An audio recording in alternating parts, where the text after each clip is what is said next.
ਦਰਸ਼ਕੋ break ਤੋਂ ਬਾਅਦ ਤੁਹਾਡਾ ਸਵਾਗਤ ਹੈ ਜੀ। ਡਾਕਟਰ ਸਾਹਿਬ, ਅਗਲੇ ਇਸ਼ੂ ਬਾਰੇ ਅਸੀਂ ਤੁਹਾਡੇ ਵਿਚਾਰ ਜਾਨਣਾ ਚਾਹਾਂਗੇ, ਕੀ ਕਹਿਣਾ ਚਾਹੋਗੇ ਤੁਸੀਂ? ਦੇਖੋ, ਪੰਜਾਬੀ ਦਾ ਇੱਕ ਅਖਾਣ ਹੈ ਕਿ ਵੀ ਪਹਿਲਾਂ ਬੜਕ ਮਾਰੀ ਜੀ ਕੀ ਹੈ, ਜੇ ਅਸੀਂ ਸਾਨ ਹੁੰਦੇ ਆ ਤੇ ਫਿਰ ਪੰਜਾਬੀ ਚ ਕਹਿੰਦੇ ਮੋਕ ਮਾਰੀ, ਕਹਿੰਦੇ ਗਊ ਦੇ ਜਾਏ ਜੀ। ਤੇ ਬਹੁਤ ਵਾਰੀ ਇੱਕ ਹੋਰ ਐਕਸਪ੍ਰੈਸ਼ਨ ਹੈ ਕਿ ਵੀ ਅੱਗਾ ਸ਼ੇਰ ਦਾ ਤੇ ਪਿੱਛਾ ਗਿੱਦੜ ਦਾ। ਹੁਣ ਮੈਨੂੰ ਇਹ ਲੱਗਦਾ ਹੈ ਵੀ ਇਹ ਜਿਹੜਾ ਸਟੈਂਡ ਆਫ ਜਿਹੜਾ ਡੋਕਾਮ ਦੇ ਵਿੱਚ ਸਿੱਕਮ ਸੈਕਟਰ ਪਰ ਭੂਟਾਨ ਦੇ ਨਾਲ ਜੋ ਚੱਲ ਰਿਹਾ, ਇਸ ਤੇ ਉਸ ਤੋਂ ਪਹਿਲਾਂ ਤਾਂ ਫੌਜੀ ਚੀਫ ਰਾਵਤ ਨੇ ਜਿਹੜਾ ਕਿ ਗੜਵਾਲੀ ਕਮਾਊਂ ਦਾ, ਉਹਨੇ ਬੜਕ ਮਾਰੀ ਕਿ ਜੀ ਅਸੀਂ ਇੱਕੋ ਵੇਲੇ ਅਸੀਂ ਜਿਹੜੀ ਹੈ 2 ਫਰੰਟ ਵਾਰ ਲੜ ਸਕਦੇ ਹਾਂ, we can fight China and Pakistan same time ji, ਸਾਡੀ ਕੈਪੇਬਿਲਿਟੀ ਹੈ ਬਹੁਤ। ਫਿਰ ਬਾਕੀਆਂ ਨੇ ਵੀ, ਮੀਡੀਆ ਨੇ ਵੀ, ਜਿਵੇਂ ਉਹ 4-4 ਫੁੱਟੀਆਂ ਐਂਕਰ ਜਿਹੜੀਆਂ ਉਛਲ ਕੇ, ਉਹ ਇਸ ਕਿਸਮ ਦੀ ਹਿੰਦੀ ਮੈਂ ਤਾਂ ਬਹੁਤ ਘੱਟ ਦੇਖਦਾ, ਪਰ ਕਈ ਵਾਰੀ ਕਈ ਸਾਡੇ ਦਰਸ਼ਕ ਕੋਈ ਖਾਸ ਭੇਜ ਦਿੰਦੇ ਨੇ ਐਸੀ, ਉਹ ਤਾਂ ਹਿੰਦੀ ਸੰਸਕ੍ਰਿਤ ਬੋਲਦੇ ਆ ਸਾਰਾ। ਇਹਨਾਂ ਨੇ ਜਿਹੜਾ ਸਾਰਾ ਇਲੈਕਟ੍ਰੋਨਿਕ ਮੀਡੀਆ ਉਹ ਸੰਸਕ੍ਰਿਟਾਈਜ਼ ਕੀਤਾ ਹੋਇਆ ਜੀ, ਔਰ ਉਹ ਤਾਂ ਇਵੇਂ ਅੱਗ ਉਗਲ ਰਹੀਆਂ ਹੁੰਦੀਆਂ ਬੈਠੀਆਂ ਜਿਵੇਂ ਕਿ ਵੀ ਉਹਨਾਂ ਨੇ ਸਾਹਮਣੇ ਹੀ, ਜਿਵੇਂ ਉਹਨਾਂ ਨੇ ਜਾ ਕੇ ਲੜਨਾ ਹੁੰਦਾ। ਹਾਲਾਂਕਿ ਹਰ ਇੱਕ ਨੂੰ ਪਤਾ ਹੈ ਵੀ ਅਲਟੀਮੇਟਲੀ ਕੀ ਹੈ, ਪਰ ਹੁਣ ਮੈਨੂੰ ਲੱਗਦਾ ਹੈ ਵੀ ਚੀਨ ਨੇ ਜਿਹੜੇ 2-3 ਅਜੇ ਉਹਨਾਂ ਨੇ ਆਪਣਾ ਅਸਤਰ ਤਾਂ ਚਲਾਇਆ ਨਹੀਂ, ਅਜੇ ਤਾਂ ਉਹਨਾਂ ਨੇ ਮਾੜੇ ਮੋਟੀਆਂ ਜਿਹੜੀਆਂ ਨੇ ਉਹ ਆਪਣੇ ਬੰਟੇ ਹੀ ਸੁੱਟੇ ਨੇ। ਪਹਿਲਾਂ ਤਾਂ ਉਹਨਾਂ ਨੇ ਇਹ ਕਿਹਾ ਵੀ ਅਸੀਂ ਸਿੱਕਮ ਦਾ ਇਸ਼ੂ ਜਿਹੜਾ ਇਹਨੂੰ ਅਲਾਈਵ ਕਰਾਂਗੇ ਜੀ। ਫਿਰ ਉਹਨਾਂ ਨੇ ਇਹ ਕਿਹਾ ਕਿ ਵੀ ਜੇ ਭਾਰਤ ਇਹ ਕਹਿ ਕੇ ਕਿ ਜੀ ਅਸੀਂ ਭੂਟਾਨ ਆਪਣੇ ਦੋਸਤ ਦੀ ਮਦਦ ਤੇ ਆਏ ਤੇ ਫਿਰ ਅਸੀਂ ਵੀ ਜਿਹੜਾ ਕੱਲ ਨੂੰ ਇਹ ਵੀ ਯਾਦ ਰੱਖੋ ਕਿ ਕਸ਼ਮੀਰ 'ਚ ਵੀ ਥਰਡ ਪਾਰਟੀ ਇੰਟਰਵੈਂਸ਼ਨ ਹੋ ਸਕਦੀ ਹੈ। ਸੋ ਜ਼ਾਹਰ ਹੈ ਇਸ ਗੱਲ ਨੇ ਇਹਨਾਂ ਦੇ ਪਸੀਨੇ ਛੁਟਾ ਦਿੱਤੇ ਕਿ ਵੀ ਇਹ ਹੁਣ ਤੱਕ ਤਾਂ ਇਸ ਕਿਸਮ ਦੀ ਗੱਲ ਨਹੀਂ ਸੀ ਕਹੀ। ਫਿਰ ਉੱਤੋਂ ਦੀ ਚੀਨ ਨੇ ਥਰਡ ਨਾਲ ਹੀ ਭਾਰਤ ਨੂੰ ਆਫਰ ਕਰਤੀ ਕਿ ਵੀ ਅਸੀਂ ਤੁਹਾਡਾ ਪਾਕਿਸਤਾਨ ਦੇ ਨਾਲ ਕਸ਼ਮੀਰ ਮੁੱਦੇ ਤੇ ਜਿਹੜਾ ਵਿਚੋਲਗੀ ਕਰਕੇ ਨਿਬੇੜ ਦਿੰਦੇ ਜੀ। ਸੋ ਉਹਦੇ ਚ ਇਹਨਾਂ ਦੋਨੋਂ ਹੀ, ਜਦੋਂ ਤੁਸੀਂ ਦੋਨਾਂ ਨੂੰ ਕੰਬਾਈਨ ਕਰਕੇ ਦੇਖਦੇ ਹੋ, ਥਰਡ ਪਾਰਟੀ ਇੰਟਰਵੈਂਸ਼ਨ ਮਿਲੀਟੈਰਲੀ ਔਰ ਡਿਪਲੋਮੈਟਿਕਲੀ, ਸੋ ਜ਼ਾਹਰ ਹੈ ਕਿ ਵੀ ਚਾਈਨਾ ਦਾ ਹੁਣ ਉਹ ਟ੍ਰੈਡੀਸ਼ਨਲ ਰੋਲ ਜਿਹੜਾ ਸੀ ਕਿ ਕਸ਼ਮੀਰ ਦੇ ਮੁੱਦੇ ਤੇ ਉਹ ਚੁੱਪ ਰਹਿੰਦਾ ਸੀ, ਉਹ ਨਹੀਂ ਰਿਹਾ। ਹੁਣ ਇਸ ਸਭ ਤੋਂ ਬਾਅਦ ਅਸੀਂ ਦੇਖਦੇ ਹਾਂ ਕਿ ਹੁਣ ਇਹਨਾਂ ਨੇ ਆਪਣਾ ਕਾਊਂਟ ਕਰਨਾ ਸ਼ੁਰੂ ਕੀਤਾ ਹੈ ਕਿ ਵੀ ਇਹੀ ਨਾ ਹੋਏ ਕਿ ਵੀ ਇਹ ਹਾਸੇ ਦਾ ਮੜਾਸਾ ਹੋ ਜਾਏ ਵੀ ਅਸੀਂ ਤਾਂ ਆਪਣੇ ਵੋਟਾਂ ਲੈਣ ਨੂੰ ਤੇ ਇੱਧਰ ਉੱਧਰ ਅਮਰੀਕਾ ਦੇ ਟਰੰਪ ਨੂੰ ਖੁਸ਼ ਕਰਨ ਲਈ ਇਹ ਸਾਰਾ ਕੰਮ ਕੀਤਾ ਸੀ, ਕਿਤੇ ਵਾਕਈ ਛਿੱਤਰ ਨਾ ਪੈ ਜਾਣ। ਔਰ ਹੁਣ ਤੁਸੀਂ ਇਹ ਦੇਖੋ ਕਿ ਹੁਣ ਡਿਪਲੋਮੇਸੀ ਦੀ ਗੱਲ ਹੋਣ ਲੱਗ ਗਈ, ਔਰ ਮੋਦੀ ਸਰਕਾਰ ਦੇ ਮੇਨ ਵਜ਼ੀਰ ਉਹ ਇੱਕੋ ਹੀ ਜੇਤਲੀ ਫਾਈਨੈਂਸ ਮਿਨਿਸਟਰ ਵੀ ਹੈ, ਡਿਫੈਂਸ ਮਿਨਿਸਟਰ ਵੀ ਬਣਾਇਆ ਹੋਇਆ ਹੈ, ਔਰ ਉਹਨੇ ਸੁਸ਼ਮਾ ਸਵਰਾਜ ਫੋਰਨ ਮਿਨਿਸਟਰ, ਉਹ ਤਾਂ ਵਿਚਾਰੀ ਬੈਠੀ ਟਵਿੱਟਰ ਦੇ ਉੱਤੇ ਹੀ ਛੜਾਣ ਤੇ ਹੀ ਲੱਗੀ ਹੁੰਦੀ ਹੈ ਜੀ। ਸਾਊਦੀ ਅਰੇਬੀਆ 'ਚ 10 ਹਿੰਦੁਸਤਾਨੀ ਸੜ ਕੇ ਮਰ ਗਏ, ਉੱਥੇ ਹੋ ਗਿਆ, ਉਹਨਾਂ ਦੇ ਟੱਬਰਾਂ ਨਾਲ ਹੀ ਹਮਦਰਦੀ ਕਰਦੇ। ਮੋਦੀ ਨੇ ਜਿਹੜਾ ਹੈ ਉਹ ਸਾਰੇ ਮਿਨਿਸਟਰ, ਜਿਵੇਂ ਕਿਸੇ ਵੇਲੇ ਐਮਰਜੈਂਸੀ ਵੇਲੇ ਕਹਿੰਦੇ ਸੀ ਜੀ ਸਿਰਫ ਇੱਕ ਮੰਤਰੀ ਹੈ ਬਾਕੀ ਸੰਤਰੀ ਨੇ, ਇੰਦਰਾ ਗਾਂਧੀ ਮੰਤਰੀ ਹੈ ਬਾਕੀ ਤਾਂ ਸਾਰੇ, ਔਰ ਅੱਜ ਜੇ ਤੁਸੀਂ ਕੁੱਲ ਮਿਲਾ ਕੇ ਦੇਖੋ ਮੰਤਰੀ ਮੋਦੀ ਹੈ ਬਾਕੀ ਤਾਂ ਸਾਰੇ ਸੰਤਰੀ ਹੈ। ਔਰ ਇਸ ਸਾਰੇ ਉਹਨੇ ਆਪੋਜੀਸ਼ਨ ਪਾਰਟੀਜ਼ ਦੀ ਮੀਟਿੰਗ ਸੱਦੀ ਹੋਈ ਸੀ, ਉਹਨਾਂ ਦੇ ਲੀਡਰਸ ਦੀ ਬਰੀਫ ਕਰਨ। ਹਾਲਾਂ ਮੋਦੀ ਉਹਦੇ 'ਚ ਨਹੀਂ ਆਇਆ, ਤੁਸੀਂ ਐਰੋਗੈਂਸ ਦਾ ਲੈਵਲ ਦੇਖੋ, ਲੇਕਿਨ ਉਹਦੇ 'ਚ ਵੀ ਕਨਕਲੂਡ ਇਹ ਕੀਤਾ ਹੈ ਕਿ ਜੀ ਆਪੋਜੀਸ਼ਨ ਵਾਲਿਆਂ ਨੇ ਵੀ ਕਿਹਾ ਕਿ ਜੀ ਇਸ ਨੂੰ ਡਿਪਲੋਮੈਟਿਕਲੀ ਹੱਲ ਕਰਨ ਦੀ ਕੋਸ਼ਿਸ਼ ਕਰੋ ਔਰ ਗੱਲਬਾਤ ਦਾ ਚੈਨਲ ਖੋਲੋ। ਅਜੀਤ ਡੋਵਲ ਜਿਹੜਾ, ਜਿਹਨੂੰ ਸਾਰੀਆਂ ਇਸ ਵੇਲੇ ਇੰਟੈਲੀਜੈਂਸ ਬਿਊਰੋ ਹੋਏ, ਰਾਹ ਹੋਏ, ਦੂਜੇ ਸਭ ਦਾ ਪਿਓ ਅਜੀਤ ਡੋਵਲ ਬਣਿਆ ਹੋਇਆ, ਉਹੀ ਡਿਸੀਜਨ ਮੇਕਰ ਹੈ। ਉਹਨੇ ਇਸ ਮੰਥ ਐਂਡ ਦੇ ਉੱਤੇ ਜਾਣਾ ਚਾਈਨਾ 'ਚ। ਸੋ ਇਹਨਾਂ ਨੇ ਆਲਰੇਡੀ ਜਿਹੜੀ ਉਹ ਲਾਈਨ ਹੈ ਉਹ ਜਿਹੜਾ ਉਹ ਸ਼ੁਰੂ ਕੀਤਾ ਹੋਇਆ। ਪਰ ਮੈਂ ਦੇਖ ਰਿਹਾ ਸੀ ਕਿ ਵੀ ਜਿਹੜੀ ਇਹਨਾਂ ਦਾ ਦਾਅਵਾ ਸੀ ਕਿ ਜੀ ਅਸੀਂ 2 ਫਰੰਟ ਵਾਰ, ਔਰ ਨਾਲ ਦੀ ਨਾਲ ਹੀ ਹੁਣ ਅਮਰੀਕਾ ਜਿਹੜਾ ਖੇਡ ਤਾਂ ਇਹ ਅਮਰੀਕਾ ਦੀ ਖੇਡ ਰਹੇ ਨੇ, ਇਹਨਾਂ ਨੂੰ ਖੁਸ਼ ਕਰਨ ਲਈ ਕਰ ਰਹੇ ਨੇ। ਇਹ ਵੀ ਨਾਲ ਦੀ ਨਾਲ ਇਹਨਾਂ ਦੇ ਐਕਸਪਰਟਸ ਦੀ ਖਬਰ ਆ ਗਈ, India shifting nuclear focus from Pakistan, developing missile that can hit all of China. US experts ਕਿ ਜੀ ਉਹ ਇੰਡੀਆ ਨੂੰ ਹੁਣ ਫਿਕਰ ਪੈ ਗਿਆ ਵੀ ਚਾਈਨਾ ਦੇ ਨਾਲ ਜਿਹੜੀ ਹੈ ਇਹ ਟੱਕਰ ਨਾ ਹੋਏ, ਇਸ ਲਈ ਉਹ ਹੁਣ ਦੇਖ ਰਹੇ ਨੇ ਜੀ ਕਿ ਚਾਈਨਾ ਸਾਰਿਆਂ ਨੂੰ ਹਿੱਟ ਕਰੋ। ਚਾਈਨਾ ਜਿਹੜਾ ਰੂਫ ਆਫ ਦਾ ਵਰਲਡ ਤੇ ਬੈਠਾ ਤਿੱਬਤ ਤੇ, ਉਹ ਤੋਂ ਢੀਮਾਂ ਹੀ ਮਾਰ ਦੇਣ ਦਾ ਇਹ ਸਾਰੇ ਢੀਮਾਂ ਦੇ ਥੱਲੇ ਇੱਕ ਦੂਜੇ 'ਚ ਵੱਜ ਕੇ ਮਾਰ ਜਾਣਗੇ, ਉਹਨਾਂ ਨੂੰ ਕੋਈ ਨਿਊਕਲੀਅਰ ਚਲਾਉਣ ਦੀ ਲੋੜ ਨਹੀਂ ਹੈ। ਲੇਕਿਨ ਇਹ ਜਿਹੜਾ ਸਾਰਾ ਇਹਨਾਂ ਦੀ ਐਕਸਪਰਟ ਲਾਈਨ ਦੇ ਥੱਲੇ ਜੋ ਚੱਲ ਰਿਹਾ ਹੈ, India continue to modernise its atomic arsenal with an eye on China and the country's nuclear strategy, which traditionally focused on Pakistan, now appears to place increased emphasis on the communist giant, two top American nuclear experts have said. An article published in July-August issue of Digital Journal After Midnight has also claimed that India is now developing a missile which can target all of China from its bases in South India.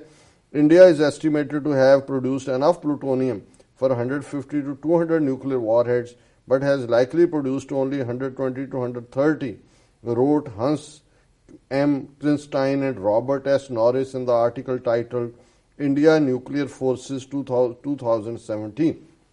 So, ਇਹ ਵੀ stories plant ਹੋਣੀਆਂ ਸ਼ੁਰੂ ਹੋ ਗਈਆਂ ਕਿ ਜੀ ਇਹ ultimately nuclear, ਇਹ China ਨੂੰ ਦੱਸ ਰਹੇ ਨੇ ਕਿ ਜੀ ਠੀਕ ਹੈ ਦੂਜੇ ਥੱਲੇ ਤਾਂ ਅਸੀਂ ਕੁੱਟਕਾਂ ਅਸੀਂ ਨਿਊਕਲੀਅਰ ਸਾਊਥ ਇੰਡੀਆ ਤੋਂ ਛੱਡ ਦਿਆਂਗੇ। ਚਾਈਨਾ ਨੇ ਚੂੜੀਆਂ ਪਾਈਆਂ ਹੋਈਆਂ ਔਰ ਸਟ੍ਰੈਟਜੀਕਲੀ, ਔਰ ਮੈਂ ਸਮਝਦਾ ਵੀ ਫਿਰ ਵੀ ਇਸ ਸਾਰੇ ਜਦੋਂ ਕਿ ਝੂਠ ਵੀ ਵੇਚਿਆ ਜਾ ਰਿਹਾ ਹੈ, ਵਿਕਦਾ ਵੀ ਹੈ, ਮੈਜੋਰਟੀ ਲੋਕ ਵੀ ਬਿਲੀਵ ਕਰਦੇ ਨੇ, ਪਰ ਕੁਝ ਰੀਅਲਿਸਟਿਕ ਵੀ ਉਹਨਾਂ ਦੇ ਵਿੱਚ ਬੈਠੇ ਹੋਏ ਲੋਕ ਨੇ ਜਿਹੜੇ ਕਿ ਇੰਡੀਆ ਨੂੰ ਇਹ ਸ਼ੀਸ਼ਾ ਦੱਸਣ ਦੀ ਕੋਸ਼ਿਸ਼ ਕਰ ਰਹੇ ਨੇ ਕਿ ਆਪਣੀ ਔਕਾਤ ਦੇਖੋ, ਔਰ ਜਿਹਨੂੰ ਕਹਿੰਦੇ ਨੇ ਵੀ ਕਿਆ ਫਿੱਦੀ ਕਾ ਸ਼ੋਰਬਾ ਪਹਿਲਾਂ ਦੇਖੋ। ਉਹਨਾਂ ਚੋਂ ਮੈਂ ਇੱਕ ਆਰਟੀਕਲ ਜਿਹੜੀਆਂ ਮੇਰੀਆਂ ਨਜ਼ਰਾਂ ਚੋਂ ਗੁਜ਼ਰਿਆ, ਇਹ ਭਾਰਤੀ ਫੌਜ ਦਾ ਮੇਜਰ ਜਨਰਲ ਰਿਹਾ ਅਸ਼ੋਕ ਕੁਮਾਰ ਮਹਿਤਾ ਜੀ, ਔਰ ਇਹਦਾ ਇੱਕ ਆਰਟੀਕਲ ਹੈ, ਮੈਂ ਕੁਇਕਲੀ ਜਿਹੜੇ ਉਹਦੇ ਕੁਝ ਰੈਲੇਵੈਂਟ ਪਾਰਟ ਨੇ, ਉਹਨੇ ਕਿਹਾ ਡਿਲੇਮਾ of a to front war.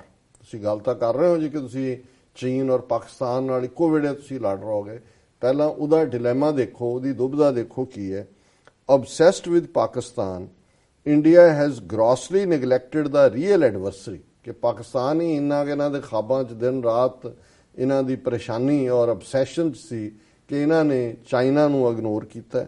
In point-to-point skirmishes and standoffs, battle-hardened Indian soldiers will deter, if not defeat, the People's Liberation Army. However, across a broad front spectrum, in an unlikely all-out war, it is advantage China.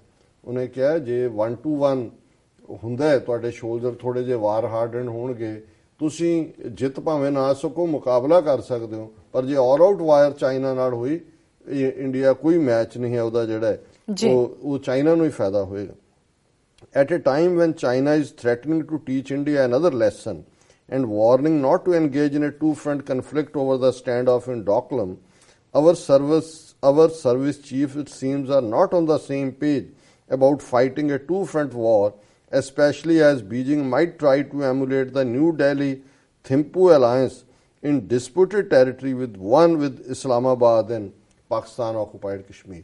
ਹੁਣ ਇਹ ਕਹਿ ਰਿਹਾ ਹੈ ਕਿ ਭਾਈ ਇਹ ਜਿਹੜਾ China ਹੈ ਇਹ ਤਾਂ ਟੂ ਫਰੰਟ ਵਾਰ ਦੀ ਗੱਲ ਕਰ ਰਹੇ ਨੇ, ਇਹਨਾਂ ਦੇ ਤਾਂ ਜਰਨਲ ਵੀ ਇੱਕੋ ਪੇਜ ਤੇ ਨਹੀਂ ਹੈ, ਔਰ ਚਾਈਨਾ ਜੋ ਕੁਛ ਭੂਟਾਨ ਨਾਲ ਕਰ ਰਹੇ ਨੇ, ਪਾਕਿਸਤਾਨ ਦੇ ਕਸ਼ਮੀਰ ਦੇ ਨਾਲ ਰਲ ਕੇ ਚਾਈਨਾ ਉਹੀ ਆਲ ਆਊਟ ਵਾਰ ਵੀ ਦੇ ਸਕਦਾ। While general Bipin Rawat has more than once asserted the Army's preparedness for a two-front war, Air Chief Marshal B.S. Dhanoa has highlighted the critical shortfall in the number of fighter squadrons, 32 against the required 42 squadrons to dominate a two-front conflict, saying it is akin to a cricket team playing with 7 players instead of 11.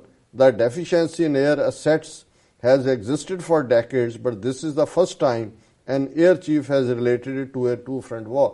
ਉਹ ਕਹਿੰਦਾ ਜੀ ਜਿਹੜਾ ਇਹਨਾਂ ਦਾ ਫੌਜੀ chief ਹੈ ਉਹ ਕਹਿੰਦਾ ਜੀ ਅਸੀਂ ਤਿਆਰ ਹੈ ਜੀ, ਪਰ ਜਿਹੜਾ ਇਹਨਾਂ ਦੀ 에ਅਰ ਫੋਰਸ ਦਾ ਚੀਫ ਹੈ BS ਧਨੋਆ, ਉਹ ਕਹਿੰਦਾ ਜੀ ਸਾਡੇ ਕੋਲ ਤਾਂ ਜਿਹੜੇ ਸਕੁਆਡਰਨ ਨੇ 32 ਨੇ 42, ਉਹ ਕਹਿੰਦਾ ਇਹ ਤਾਂ ਇਵੇਂ ਹੀ ਹੈ ਕਿ ਕ੍ਰਿਕਟ ਦਾ ਮੈਚ ਖੇਡਣਾ ਹੈ, ਉਹਨਾਂ ਦੇ 11 ਪਲੇਅਰ ਨੇ, ਸਾਡੇ 7 ਨੇ। ਸੋ ਮਤਲਬ ਈਵਨ ਤਿੰਨੋਂ ਚੀਫ ਹੁੰਦੇ ਨੇ ਕਿਸੇ ਵੀ ਡਿਸੀਜਨ ਮੇਕਿੰਗ, ਉਹ ਵੀ ਜਿਹੜੇ ਨੇ ਇੱਕੋ ਹੀ ਪੇਜ ਤਾਂ ਨਹੀਂ ਨੇ। The Chief of Naval Staff Sunil Lamba, when asked about disparity in preparedness of the services, said the way national security is being handled is not commensurate with the security environment, which is extremely serious at the moment. ਹੁਣ ਜਦੋਂ navy ਵਾਲਿਆਂ ਨੂੰ ਪੁੱਛਿਆ ਭਾਈ ਤੂੰ ਦੱਸ, ਉਹ ਕਹਿੰਦਾ ਜੀ ਜਿਹੜੇ ਇਸ ਕਿਸਮ ਦੇ ਲਈ ਨੈਸ਼ਨਲ ਸਿਕਿਉਰਿਟੀ ਚਾਹੀਦੀ ਹੈ, ਸਾਡਾ ਹੋਣਾ ਚਾਹੀਦਾ ਹੈ, ਉਹ এনवायरमेंट ਹੀ ਨਹੀਂ ਹੈ ਜਿਹਦੇ ਥੱਲੇ। ਸੋ ਇਹ ਉਹਨਾਂ ਦੇ ਚੀਫਸ ਦਾ ਹਾਲ ਹੈ।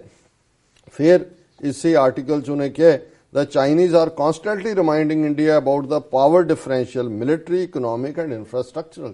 ਚਾਈਨਾ ਨੂੰ ਕਹਿ ਰਹੇ ਹੋ ਆਪਣੀ ਔਕਾਤ ਦੇਖੋ, military wise, economically, infrastructure between them. Being obsessed with Pakistan, India has grossly neglected the real adversary. The reason for this is the institutionalized absence of strategic thinking and higher political direction of war and conflict. in the face of growing threats and challenges to internal and external security. उन्होंने और फिर prime minister मोदी's boast about big defense reform is hollow. ਉਹਨੇ ਕਿਹਾ ਜੀ ਆ ਜਿਹੜਾ ਕਹਿ ਰਿਹਾ ਜੀ ਮੈਂ ਬਹੁਤ ਰਿਫਾਰਮ ਰਹੇ ਬਿਲਕੁਲ ਸਖਣਾ ਕੰਮ ਹੈ. Had he been serious about defense, he would have named a full-time defense minister. ਕਿ ਇਹਨਾਂ ਦੇ ਕੋਲ ਲੜਾਈ ਇਹਨਾਂ ਨੇ ਕੀ ਲੜਨੀ ਹੈ, ਇਹਨਾਂ ਕੋਲ ਤਾਂ ਡਿਫੈਂਸ ਮਿਨਿਸਟਰ ਵੀ ਨਹੀਂ ਹੈ ਆਪਣਾ. ਉਹ ਅਰੁਣ ਜੇਤਲੀ ਨੂੰ ਹੀ ਜਿਹੜਾ ਫਾਈਨੈਂਸ ਮਿਨਿਸਟਰ ਹੈ ਡਿਫੈਂਸ ਮਿਨਿਸਟਰ ਬਣਾਇਆ ਹੋਇਆ. ਫਿਰ ਉਹਨੇ ਕਿਹਾ ਵੀ country has never produced defense white paper or done a strategic defense and security review, something called the Raksha Mantri Directive. ਫਿਰ ਉਹਨੇ ਈਵਨ ਕਾਰਗਿਲ ਦੀ ਗੱਲ ਕੀਤੀ. ਉਹਨੇ ਕਿਹਾ ਜੀ ਕਾਰਗਿਲ 'ਚ ਵੀ ਹਾਲ ਇਹ ਸੀ ਕਿ ਫੌਜ ਨੇ ਉਹਦਾ ਨਾਂ ਰੱਖਿਆ ਹੋਇਆ ਸੀ ਵਿਜੇ ਆਪਰੇਸ਼ਨ, ਔਰ ਜਿਹੜੇ ਦੂਸਰੇ ਨੇ 에ਅਰ ਫੋਰਸ ਉਹ ਕਹਿ ਰਹੀ ਸੀ ਸਫੇਦ ਸਾਗਰ, ਕਿ ਵੀ ਈਵਨ ਇਹਨਾਂ ਦੀ ਉਹਦੇ 'ਚ ਵੀ ਕੋਆਰਡੀਨੇਸ਼ਨ ਨਹੀਂ ਸੀ. ਸੋ ਕੁੱਲ ਮਿਲਾ ਕੇ ਉਹਨੇ ਕਿਹਾ ਕਿ we are we surprised that while President Xi Jinping, who heads the Central Military Commission, has personally ordered and supervised the reorganization of the combat formations facing India, reducing them from 3 commands to 1 command, a single Western Theater Command headed by powerful Jen Shah Zhuang.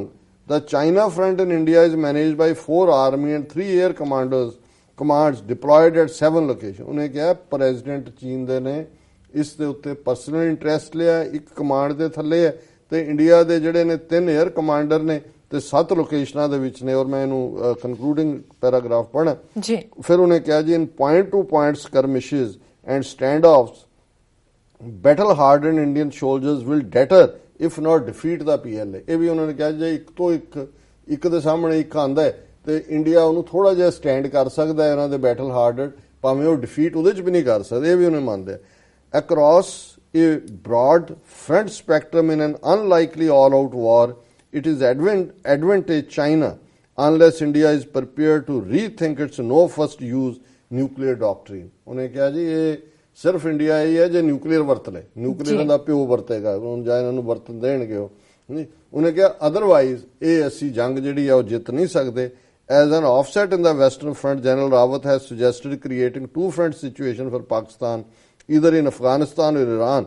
Doklam may go the 1986 Somdorong-Chu way, the 10-month-long standoff challenging the Chinese intrusion at Therong, west of Tawang, over the interpretation of watershed without a shot being fired. ਹੁਣ ਇਹ ਵੀ hop ਕਰ ਰਹੇ ਨੇ ਕਿ ਜੀ ਫਲਾਣਾ ਜਿਹੜਾ ਹੋਇਆ ਸੀ ਸਟੈਂਡ ਆਫ ਉਹ 10 ਮਹੀਨੇ ਚੱਲਿਆ ਸੀ, ਇਹ ਵੀ ਸ਼ਾਇਦ ਬਸ ਉਸ ਤਰ੍ਹਾਂ ਹੀ ਐਂਡ ਹੋ ਜਾਏ, ਇਹਦੇ 'ਚ ਸਾਡੀ ਜਾਨ ਛੁੱਟ ਜਾਏ.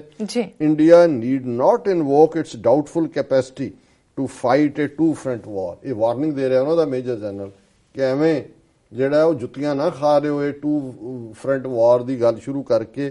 India need not invoke its doubtful capacity to fight a 2-front war, instead speedily augment its deterrence against China. ਉਹ ਜਿਹੜੀ ਕਿਹਾ ਕਿ ਜੀ ਆਪਣੇ ਡੈਟਰੈਂਟ ਬਣਾਓ ਜੇ ਤੁਸੀਂ ਚੀਨ ਤੋਂ ਬਚਣਾ. This may not win votes for Modi. ਇਹ ਠੀਕ ਹੈ ਵੀ ਜੋ ਮੋਦੀ ਡਰਾਮਾ ਕਰ ਰਿਹਾ ਵੋਟਾਂ ਦੇ ਸ਼ਾਇਦ ਨਾ ਮਿਲਣ, but it will prevent Chinese pinpricks that he famously called toothache. ਕਿ ਵੀ ਜੋ ਮੋਦੀ ਉਹਨਾਂ ਨੂੰ ਕਹਿੰਦਾ ਨਾ ਕਿ ਵੀ ਇਹ ਉਹਨਾਂ ਦੇ ਫਿਰ ਤੁਸੀਂ ਉਹ ਖਾਓਗੇ, ਉਹਨਾਂ ਦੀ ਉਹ ਦੰਦਾਂ ਦੀ ਪੀੜ ਵੀ ਜਿਹੜੀ ਆ ਉਹਨੂੰ ਜਰੋਗੇ. ਸੋ ਮੈਂ ਸਮਝਦਾ ਵੀ ਇਹ ਹੁਣ ਜਿਹੜੀ ਹੈ ਅਕਲ ਦੇਣ ਦੀ ਕੋਸ਼ਿਸ਼ ਕਰ ਰਹੇ ਨੇ ਅਕਲਮੰਦ. ਆ ਜਾਏਗੀ ਨਾ ਆਈ ਤਾਂ ਫਿਰ ਉਹ 1962 ਜਿਵੇਂ ਉਹਨਾਂ ਨੇ ਕਿਹਾ ਵੀ ਉਹ ਵੇਲਾ ਯਾਦ ਕਰ ਜੀ. ਜੀ ਡਾਕਟਰ ਸਾਹਿਬ ਬਿਲਕੁਲ ਇੱਥੇ ਲੈਣੇ ਆ ਬ੍ਰੇਕ. ਵੀਅਰਸ ਤੁਸੀਂ ਕਿਤੇ ਨਹੀਂ ਜਾਣਾ, ਮਿਲਦੇ ਆ ਛੋਟੇ ਜਿਹੇ ਵਕਫੇ ਤੋਂ ਬਾਅਦ.